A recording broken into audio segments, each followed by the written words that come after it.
Lembro-me exatamente do que ele disse. Tem certeza, mãe? Isso serve como sua rede de segurança. Não é necessário que você faça isso. Assegurei a ele que o pai dele teria. Recebi um extrato de aluguel do meu filho. Não de uma casa emprestada.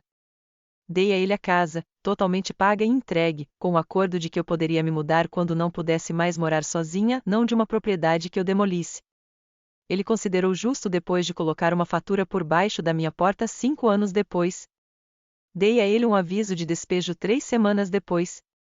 Para garantir que você não perca outra história como esta, clique no botão de inscrição e curta este vídeo antes de começarmos. Conte-nos também de onde você está assistindo. Abraços. O som da carta deslizando pela caixa de correio na porta da frente chegou até mim enquanto eu servia meu café da manhã. Desde que o farmacêutico estragou meu remédio para a pressão e eu perdi a recarga, tenho vivido com um ouvido constantemente ligado na caixa de correio. Confundi com um folheto de jardinagem ou outro lembrete de compromisso. Em vez disso, meu nome estava digitado em um simples envelope branco. Sem endereço para retorno. Minhas mãos começaram a tremer assim que abri. Meu filho Daniel enviou um aviso oficial de aluguel para Margaret Thompson, a moradora, informando que $200 venceriam no dia 5 do mês. Ele nem tentou escrever à mãe.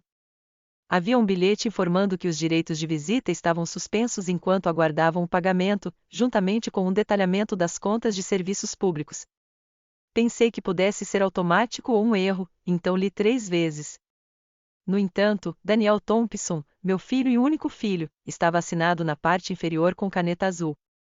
Há 5 anos, entreguei esta casa ao mesmo filho. Juro que, por um minuto inteiro, fiquei sem conseguir respirar enquanto estava no corredor, simplesmente olhando para o papel. Algo me atingiu no peito, como quando você tropeça e consegue se manter em pé. Só aquela sensação de em que diabos está acontecendo, no estômago. Quando recebi a carta, Daniel não estava em casa. Hoje em dia, ele trabalha com imóveis.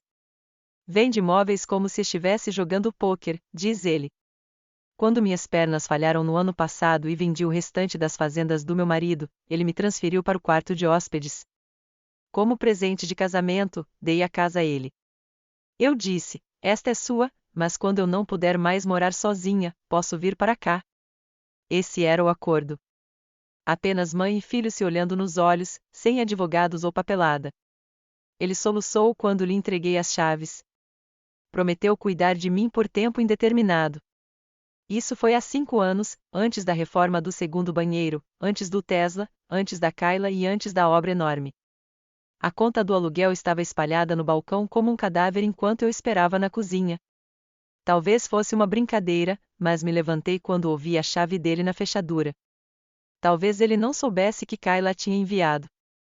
Ou talvez ele risse e a rasgasse por causa de algum problema financeiro estranho. No entanto, ele pareceu irritado, não culpado, não arrependido, apenas irritado no momento em que me viu segurando a chave. Ele deixou as chaves caírem no console e comentou, achei que devíamos deixar as coisas claras daqui para frente. As contas de serviços públicos aumentaram. Não consigo carregar tudo. Ele não se sentou. Não perguntou sobre a minha refeição.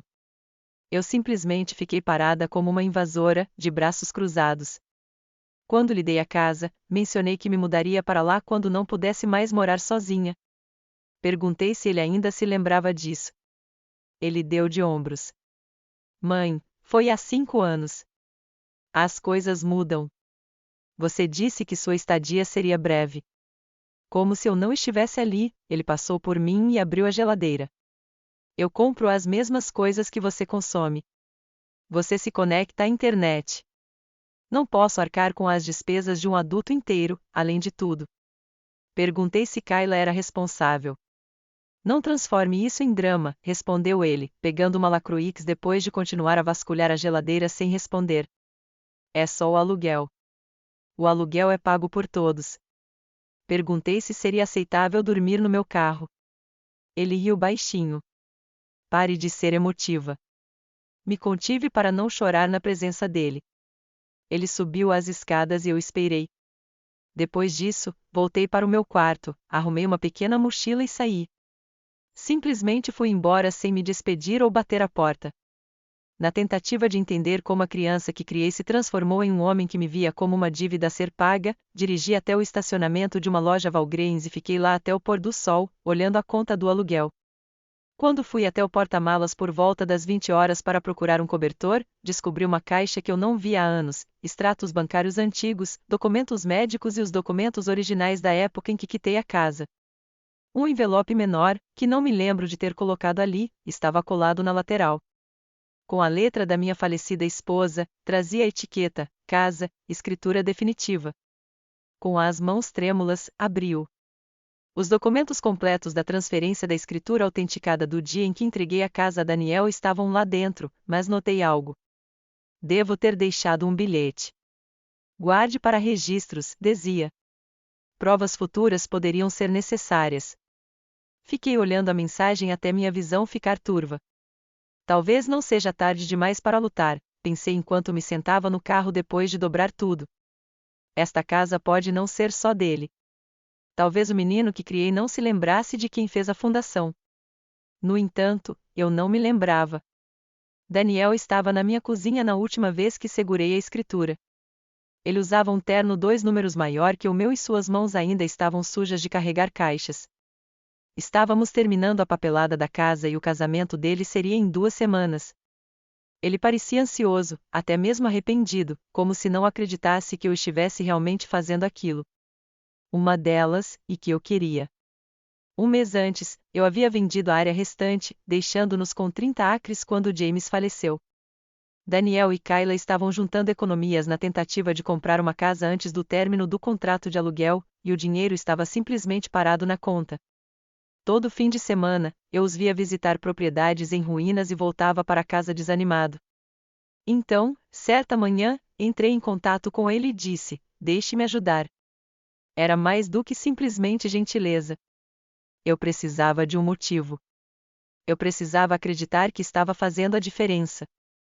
Esta casa manterá nossa família por perto, eu me convenci. "Este é o seu presente de casamento", informei-o, "está em seu nome, mas venho aqui quando estou velho demais para morar sozinho." "Não discuta." Ele engoliu em seco, assentiu e me deu outro abraço juvenil. Disse: "Você sempre terá um lugar conosco, não importa o que aconteça." Acreditei nele naquele momento. Preparei 2 tortas e enchi a geladeira no dia em que eles se mudaram, antes de chegarem. Quando Kayla entrou, gritou para as bancadas de granito. "Parece que finalmente estamos vencendo", sussurrou, dando um beijo nos lábios de Daniel. Essa frase ficou na minha cabeça. Finalmente estamos vencendo. Como se fosse um jogo. Como se a vida fosse um placar. Eu gostava dela naquela época. Ela era inteligente, perspicaz e habilidosa em fazer Daniel rir quando ele se perdia em seus próprios pensamentos. E ela também não vinha de muita coisa. Seu pai era um operário da construção civil de fora do estado, e sua mãe morreu quando ela tinha 12 anos. Ela dava a impressão de ser dura. Eu apreciava isso. Mesmo assim, notei alguns pequenos detalhes. Enquanto se referia à sala de estar como meu espaço na frente das amigas, Kayla sutilmente sugeriu que redecorassem o quarto de hóspedes para que parecesse mais com o deles. Eu ignorei. Os jovens desejam personalizar as coisas. Eu entendi. Não insisti. Não contei a eles que a casa era minha. Mantive o presente em segredo da maioria dos meus amigos. Não queria parecer que estava tentando comprar amor. Tudo que eu queria era passar um tempo com meu filho e fazer parte da sua nova vida. Foi bom no primeiro ano. Compartilhávamos noites de jogos, brunches de domingo e jantares. Eles me pediram para cuidar do cachorro enquanto estavam fora e me convidaram para comemorar meu aniversário. Eu guardava uma maleta na casa deles para o caso de algo acontecer, mas ainda tinha meu próprio apartamento. Kayla me trazia compressas quentes sempre que minha artrite piorava. Eu ainda recebia 2 ligações por semana do Daniel. No entanto, quando Kayla foi contratada por aquela empresa de design, as coisas mudaram. Seus amigos ficaram mais ricos, suas roupas mudaram e seu horário de trabalho aumentou. De repente, o lugar não parecia novo o suficiente. Ela começou a trabalhar na reforma. Daniel fez o mesmo, novas dívidas, novo paisagismo, novos acessórios. Ele começou a discutir a possibilidade de usar a casa como garantia para investimentos. Eu nunca tinha ficado ansioso antes. Perguntei se ele se lembrava do nosso acordo. Claro, não se preocupe, disse ele. A casa também é sua. No entanto, senti que uma fratura estava se formando. 2 anos depois, quando escorreguei na escada da frente do meu apartamento e acabei na emergência, Daniel me pegou, me levou de volta para a casa deles e disse: "Você vai ficar conosco por um tempo até se recuperar." Foi aí que a mudança se tornou permanente. Meu contrato de aluguel terminou. Me mudei para o quarto de hóspedes deles. No começo, estava quente. Kayla ajudou a decorar. Daniel me comprou um colchão melhor. Mas então, a distância sutil se instalou. Kayla começou a trancar a despensa. Daniel esqueceu de renovar meus remédios. Eles pararam de me convidar para jantar com os amigos deles. Kayla começou a me chamar de Margarete em vez de mãe. E eu, Deus me ajude, fiquei em silêncio. Disse a mim mesma que era apenas estresse, apenas temporário, apenas algo que eu tinha que suportar porque é o que os pais fazem. Até aquela carta chegar, até Daniel me olhar nos olhos e me chamar de fardo financeiro. Naquela noite, depois de encontrar a escritura e aquele velho bilhete no porta-malas, sentei-me no estacionamento da Valgreens e relembrei o momento exato em que entreguei a casa. Eu ainda conseguia ver as mãos de Daniel tremendo enquanto ele assinava. Eu ainda conseguia sentir a esperança que eu tinha.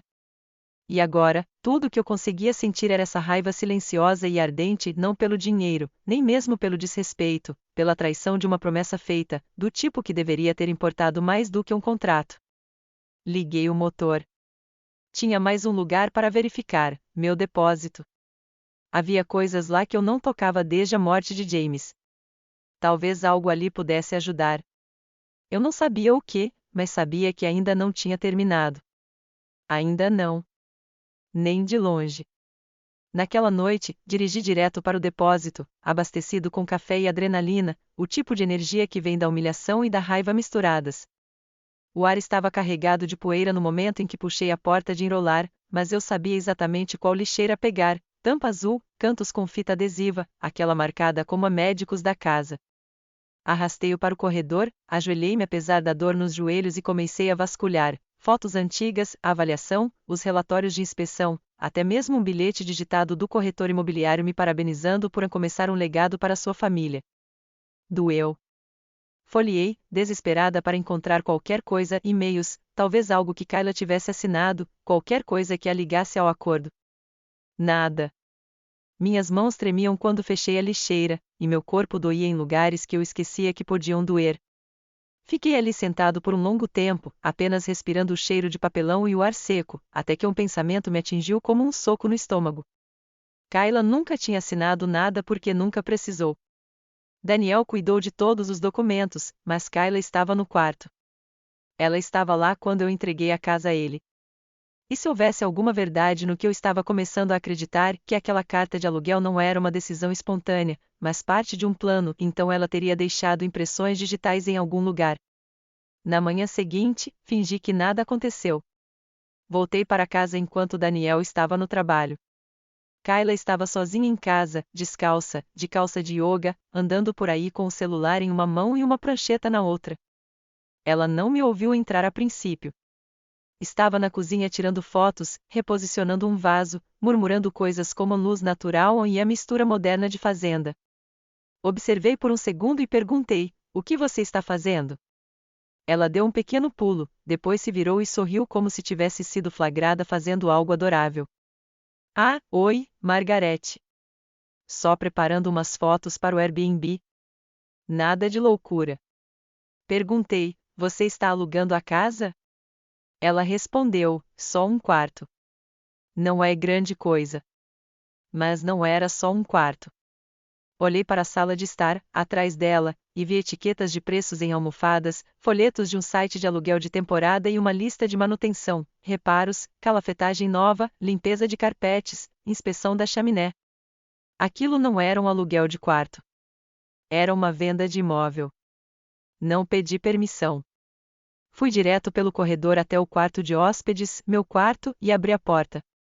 Metade dos móveis tinha sumido, meus livros, meu cobertor, até mesmo o quadro de James e eu do dia do nosso casamento.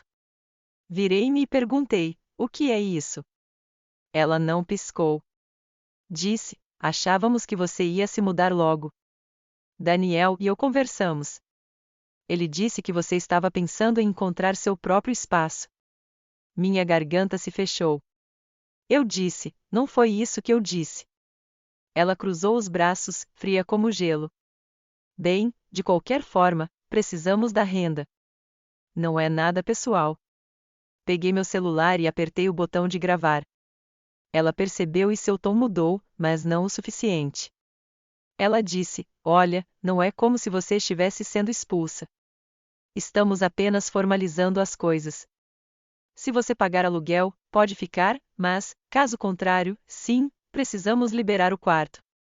Perguntei a ela: foi ideia sua? Ela não respondeu, apenas ergueu uma sobrancelha, como se estivesse esperando que eu superasse.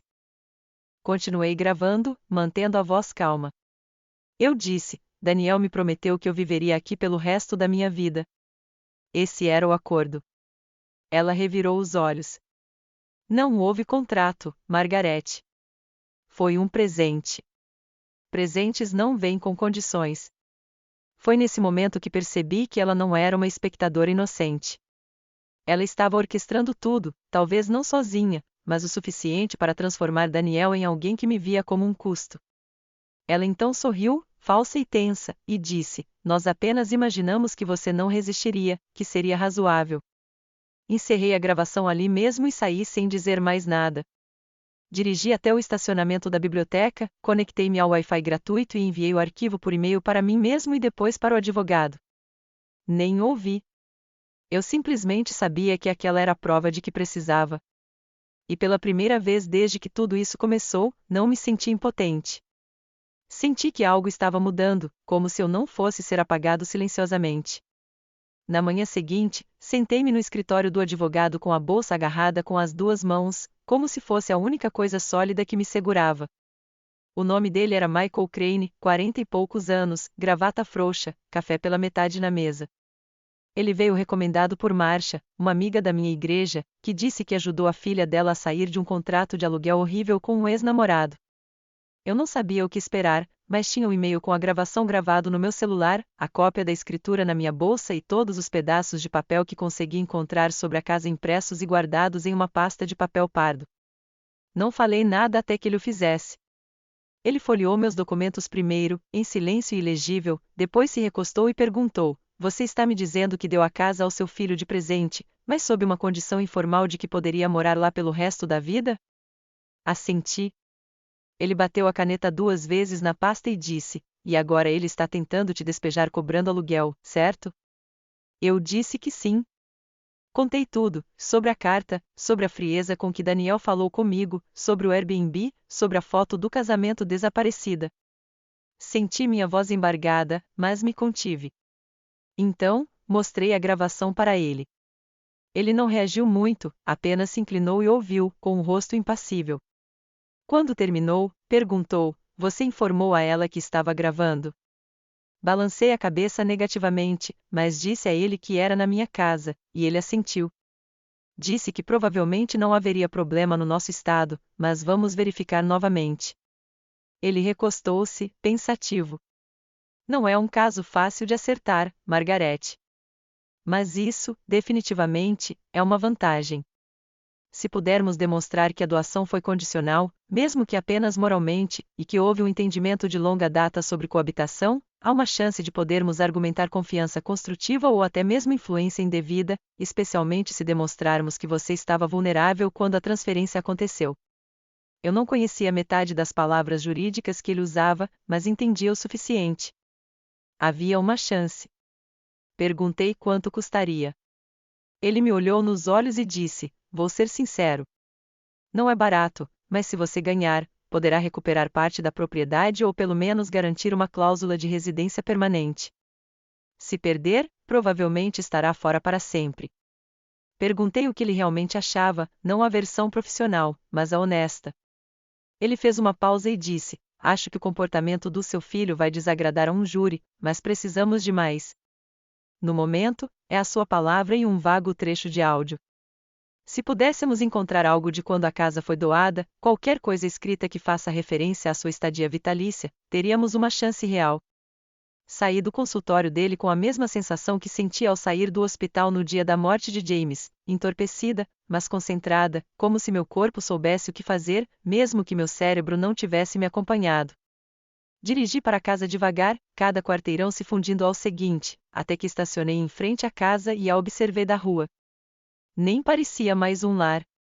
As persianas estavam pintadas de preto. As rosas que James plantou tinham sumido. O Range Rover de Kayla estava estacionado na entrada da garagem. Não entrei. Fiquei ali sentada, agarrada ao volante, lembrando-me da sala de estar, 5 anos atrás, do momento em que entreguei a escritura a Daniel. Lembrei-me da voz de James na minha cabeça, de uma gravação que costumávamos tocar para Daniel quando ele era pequeno. Uma promessa é mais forte que papel. Eu não conseguia parar de pensar no galpão, não na parte que eles reformaram, mas no antigo atrás da garagem que Daniel nunca usava. James guardava tudo lá, ferramentas, caixas de impostos, arquivos antigos da época em que administrava a cooperativa. Certa vez, ele me disse que deixou algo importante lá, para o caso de algo lhe acontecer. Sempre pensei que ele estivesse falando de um testamento, mas talvez fosse mais do que isso. Dei a volta com o carro e dirigi até o beco. Havia um buraco na cerca onde a madeira havia apodrecido. Estacionei atrás dele, passei por ele com esforço e fui até o galpão. A fechadura estava enferrujada, mas abriu com um pouco de força. Lá dentro, cheirava a óleo de motor e poeira. Liguei a lanterna do meu celular e examinei as prateleiras. Então, escondida atrás de um velho galão de gasolina, vi uma caixa de metal preta com alça. Meu coração disparou. Puxei-a para baixo, coloquei-a no chão e abri. Lá dentro, havia documentos antigos da propriedade, algumas cartas escritas à mão e uma pasta com o rótulo Meg, só por precaução. Meus dedos gelaram. Abri. Havia uma carta de James, datada do ano anterior à sua morte, e um rascunho de um contrato descrevendo nosso plano de dar a casa a Daniel sob uma condição: residência compartilhada vitalícia para mim, irrevogável, a menos que eu a desocupe voluntariamente. Não estava assinada, mas existia. E a letra de James era inconfundível. Sentei-me no chão do galpão com a carta no colo, as lágrimas turvando minha visão, e sussurrei em voz alta: obrigada, James. Obrigada por pensar no futuro. Então me levantei, limpei o rosto e voltei para o carro com a caixa agarrada ao peito como se fosse minha tábua de salvação. Porque, de certa forma, era. Na manhã seguinte, eu estava de volta ao escritório do Michael antes mesmo que ele terminasse a primeira xícara de café. Não liguei antes. Não me importei. Entrei com a caixa preta pressionada contra as costelas como se estivesse carregando um órgão, algo vital que poderia morrer se eu soltasse. O assistente dele tentou me impedir, mas a minha expressão deve ter dito o suficiente. Ele saiu do escritório, olhou para mim e fez sinal para que eu entrasse. Sentei-me, coloquei a caixa delicadamente sobre a mesa dele e a abri. Deslizei o rascunho da carta para frente. Leia isto, eu disse. Ele não fez perguntas. Ajustou os óculos, olhou longamente para a carta de James e depois para o rascunho do contrato. Sua expressão não mudou muito, mas seus olhos sim, focados, mais aguçados. Isso ajuda, disse-lhe lentamente. Não está assinado, mas está datado e descreve claramente as condições vinculadas ao presente. E, vindo do seu marido, demonstra intenção. Isso é fundamental. Contei a ele sobre a caixa, o galpão, tudo o que James já disse sobre a só por precaução. Michael assentiu lentamente, virando as páginas com cuidado, como se fossem feitas de papel de seda. Podemos argumentar que esta carta reflete o acordo original, de que a casa nunca foi concebida para ser um presente incondicional. Entre isso e a gravação de Kayla, temos uma narrativa, e os jurados respondem a narrativas, especialmente quando envolvem traição. Senti algo que não senti há semanas: esperança. Não certeza, mas o suficiente para me fazer sentar um pouco mais ereto na cadeira. Ele se recostou, batendo a caneta novamente. Vamos entrar com uma petição para estabelecer um traste construtivo, alegando influência indevida e quebra de acordo verbal. Não será rápido. Daniel vai reagir. Ele tentará desacreditar você, mas podemos enquadrar isso como um caso de abuso de idosos, manipulação financeira e emocional. Aquela palavra ficou presa no meu peito, abuso. Nunca tinha pensado nisso dessa forma, mas era. Não com socos ou gritos, mas com distância, controle e silêncio. Saí do escritório sentindo que a névoa havia se dissipado um pouco. Pela primeira vez desde que a carta do aluguel chegou, não senti que estava me afogando. Senti como se tivesse uma bússola. Fui direto ao supermercado e comprei um frango assado, não porque estivesse com fome, mas porque queria fazer algo comum, algo que me lembrasse de que eu ainda era uma pessoa, não apenas um problema a ser resolvido. De volta ao meu apartamento temporário, sentei-me à mesa e reli a carta de James 3 vezes. Ele escreveu com seu jeito direto de sempre, sem rodeios, apenas fatos. Mas eu conseguia sentir seu amor em cada linha. Se alguma coisa me acontecer, Meg fica. Esta casa foi comprada com dinheiro de fazendas. Ela ganhou cada tábua e cada prego.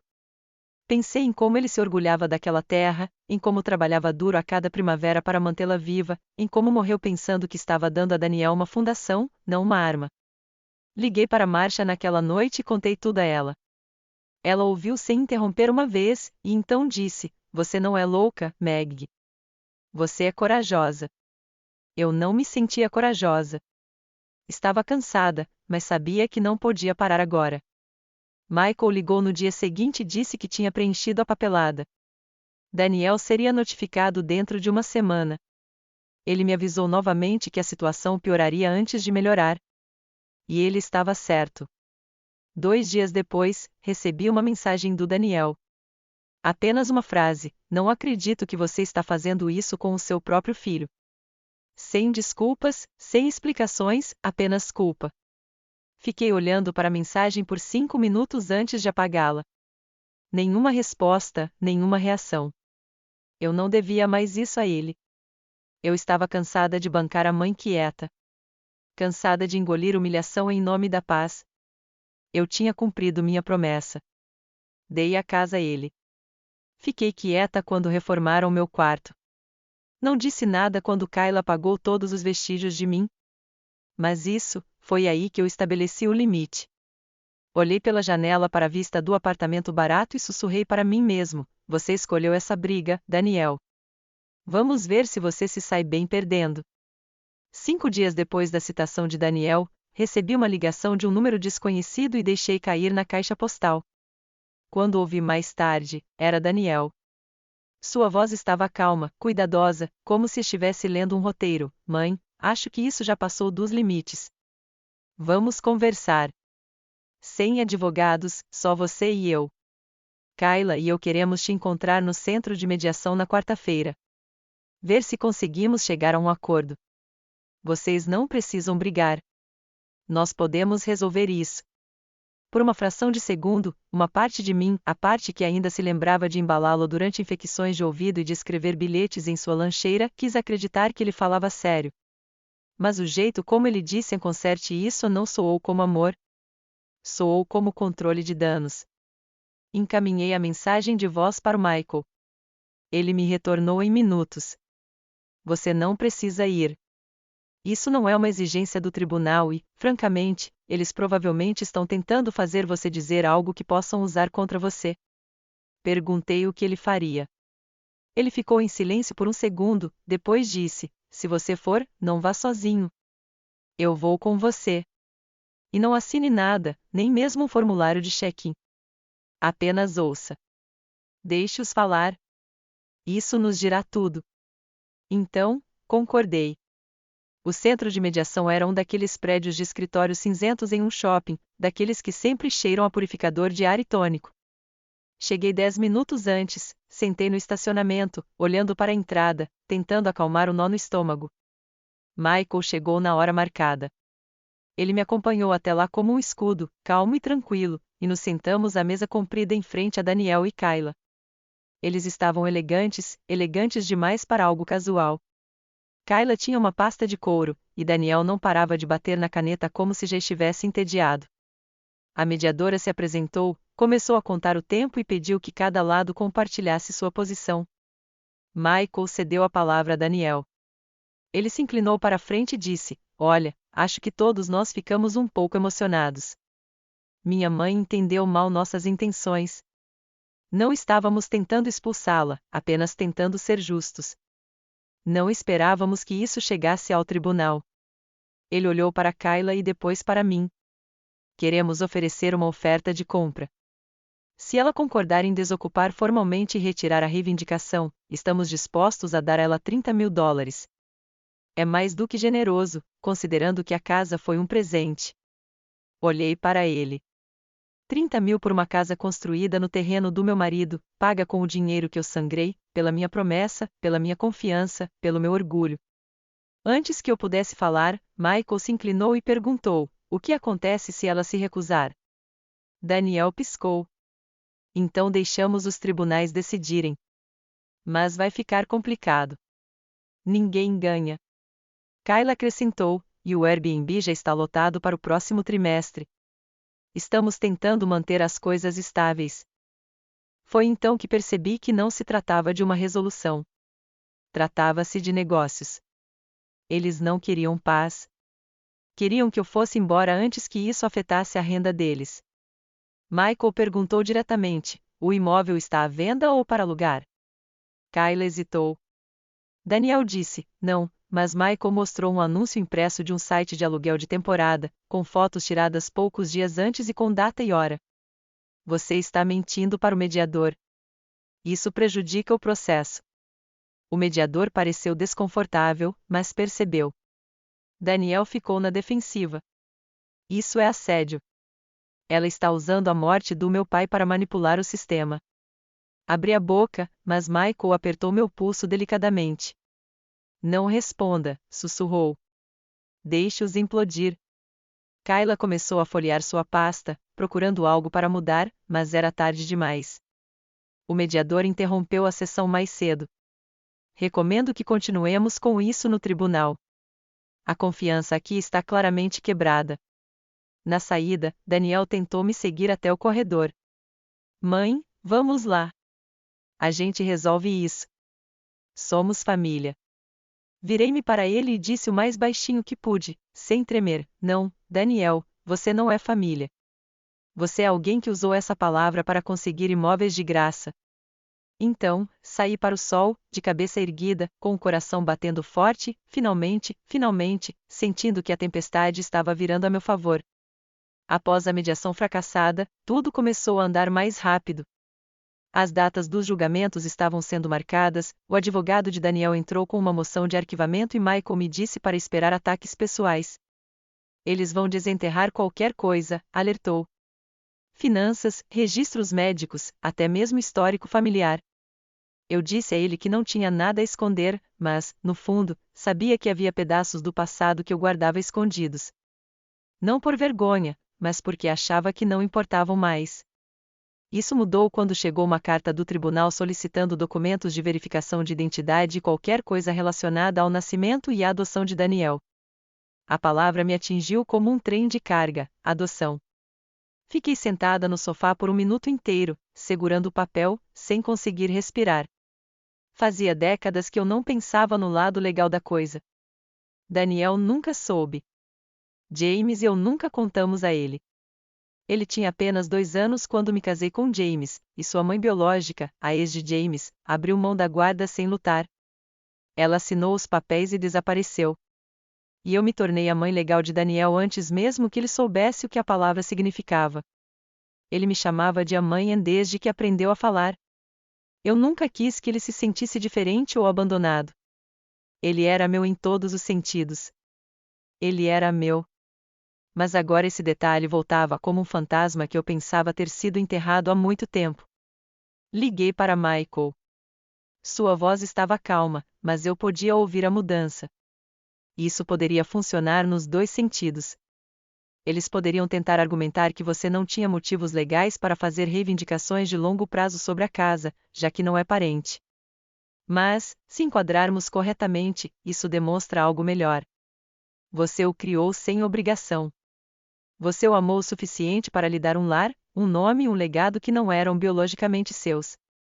Perguntei, o tribunal vai se importar com isso? Ele respondeu, júris se importam com o amor, Meg. Só precisamos mostrar a eles o quanto isso custou a você. Naquela noite, peguei um velho álbum de fotos que eu não tocava há anos. Dentro, havia fotos do Daniel aos 3, aos 6, aos 12, bolos de aniversário, joelhos ralados, projetos escolares, todas as coisas que não aparecem em documentos legais, mas significam mais do que qualquer processo judicial jamais poderia. Parei em uma foto, eu segurando o Daniel no colo, com os braços dele em volta do meu pescoço, e o James ao fundo, desfocado, mas sorrindo. Eu me lembrava perfeitamente daquele dia. Foi a primeira vez que o Daniel me chamou de a mamãe em público. Estávamos em um zoológico.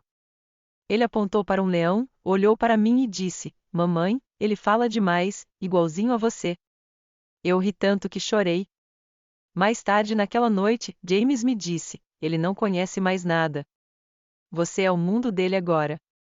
Na manhã seguinte, Michael me pediu para trazer qualquer documentação da adoção, registros judiciais, mudanças de nome, qualquer coisa oficial.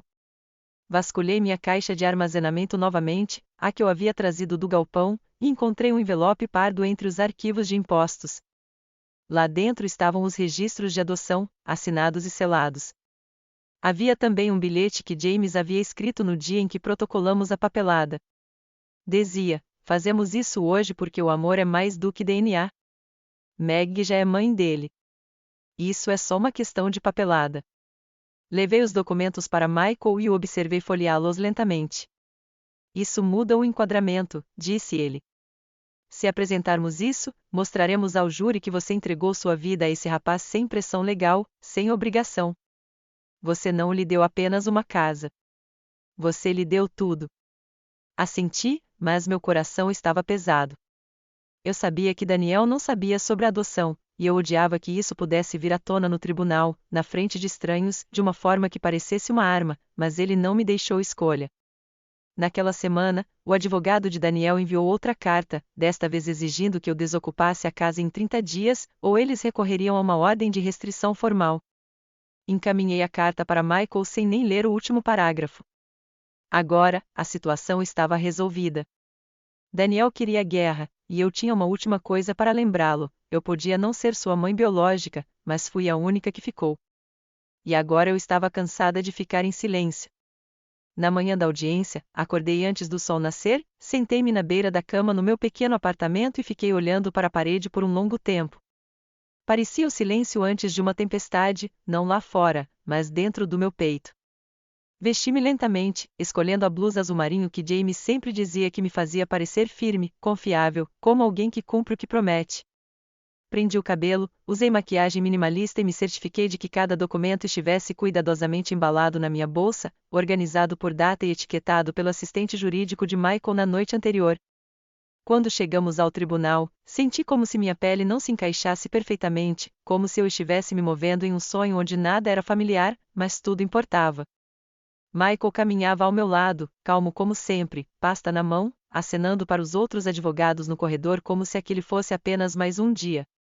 Para mim, parecia o ápice de cada momento em que duvidei de mim mesma, de cada vez que me dizia para ficar quieta, para manter a paz, para ser uma pessoa melhor.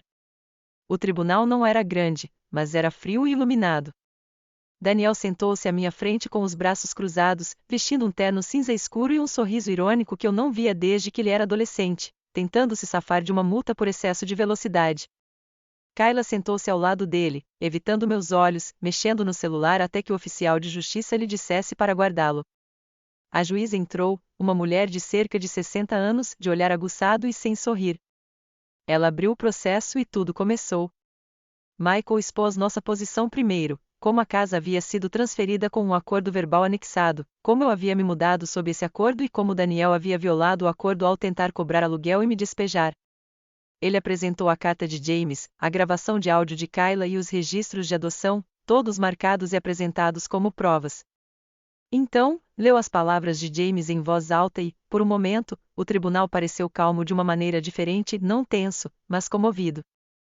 O advogado de Daniel tentou contestar, alegando que os documentos não tinham valor legal, que eram sentimentais, na melhor das hipóteses, e boatos, na pior.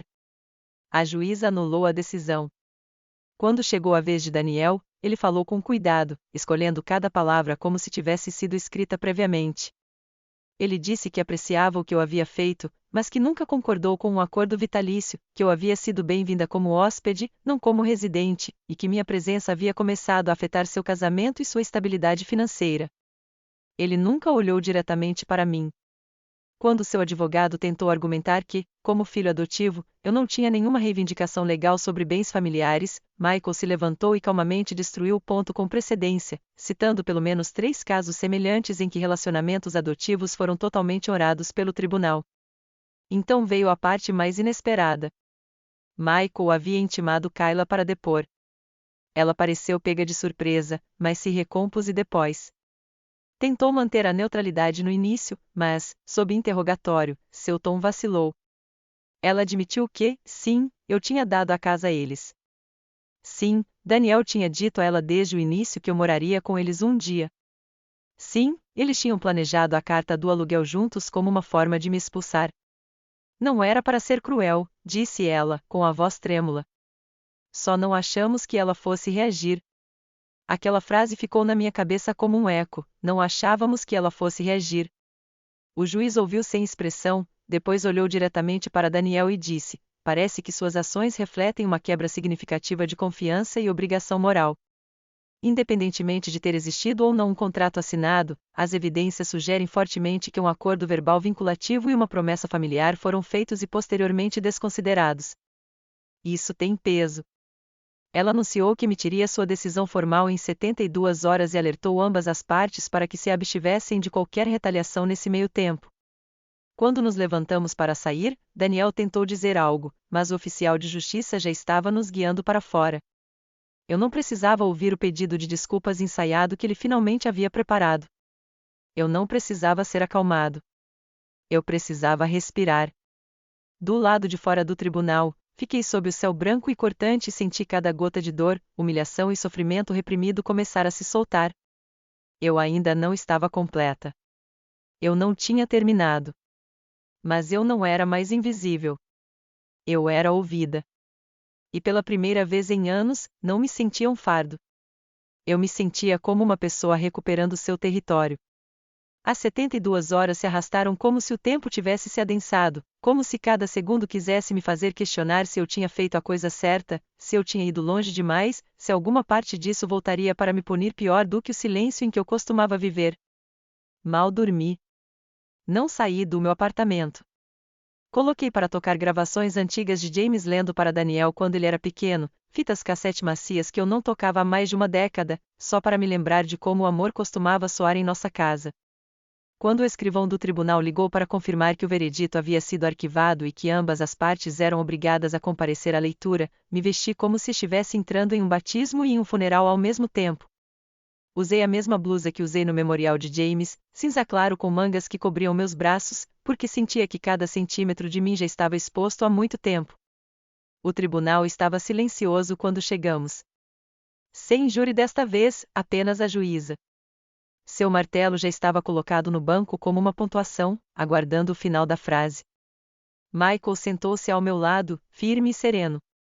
Daniel e Kayla chegaram atrasados, Daniel com o mesmo terno da última vez, Kayla com óculos de sol enormes, como se achasse que aquilo era digno de divulgação. O juiz não perdeu tempo. Ela revisou os fatos em voz alta, como a propriedade foi doada sem condições legais formais, mas com um acordo verbal claramente estabelecido, evidenciado por depoimentos, cartas, gravações e comportamento ao longo de vários anos. Ela observou o histórico de adoção e enfatizou que, segundo a lei, não havia diferença entre as relações parentais adotivas e biológicas em questões de intenção de doação e dever familiar. Ela disse que a tentativa de cobrar aluguel não era apenas eticamente problemática, mas, dadas as circunstâncias, constituía um abuso de confiança familiar e parecia ser uma estratégia para forçar um despejo por meio de pressão e controle. Então, ela decidiu.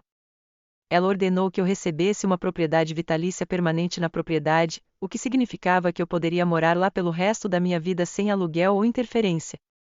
Daniel manteve a propriedade legal, mas foi impedido de vender, refinanciar ou lucrar com a casa enquanto eu estivesse vivo e residindo nela. Ela também ordenou que Daniel e Kayla pagassem as custas judiciais e emitisse um pedido de desculpas por escrito, observando que, embora não fosse executável como medida moral, serviria para registrar a ocorrência.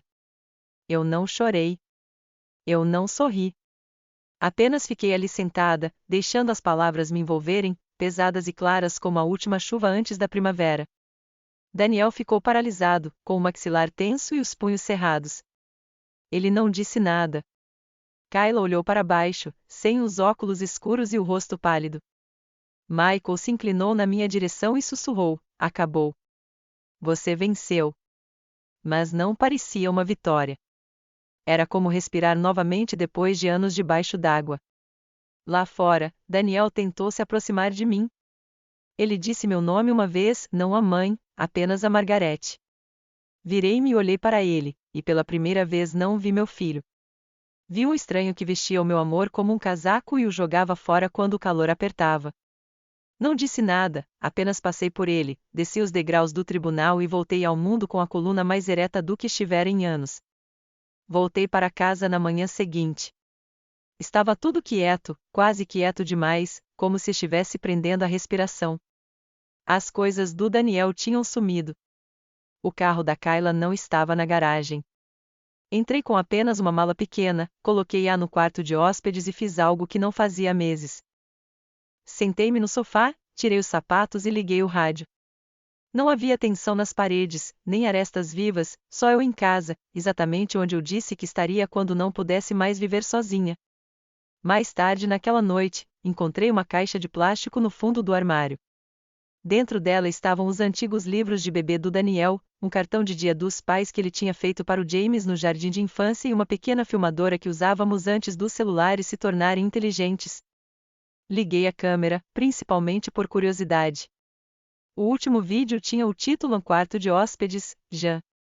Apertei o play. A tela se iluminou. Era o meu quarto, mas o que vi me embrulhou o estômago. Havia uma luz vermelha piscando no canto, instalada logo acima do armário.